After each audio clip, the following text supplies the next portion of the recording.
విజయవాడలో పట్టుబడినటువంటి ఉగ్రవాదులు ముగ్గురు, వాళ్ళని వెనకుండి నడిపించడానికి సిద్ధపడ్డటువంటి వాళ్ళు ఇద్దరు. అందులో హైదరాబాద్కి సంబంధించినటువంటి సయీదా బేగన్ని తాజాగా పట్టుకొచ్చారు. బెజవాడ పోలీసులు చాలా శరవేగంగా ఆపరేషన్ చేశారు. బెంగళూరుకు చెందిన అబ్దుల్ సలాంను కూడా అరెస్ట్ చేశారు. ఇద్దరిని విజయవాడ కోర్టులో హాజరుపరిచారు. వీళ్ళందరినీ ఇప్పుడు విచారిస్తున్నారు. మొత్తాన్ని పోలీస్ కస్టడీకి తీసుకుంటారు.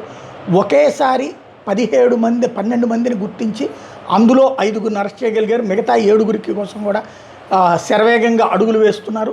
విజయవాడ పోలీసు చరిత్రలో ఒక అద్భుతమైనటువంటి ఆపరేషన్.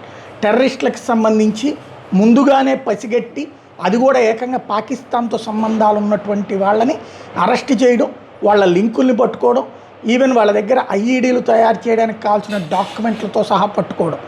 విజయవాడ పోలీస్ చరిత్రలో ఇది ఒక అద్భుతమైనటువంటి ఘట్టమని చెప్పాలి.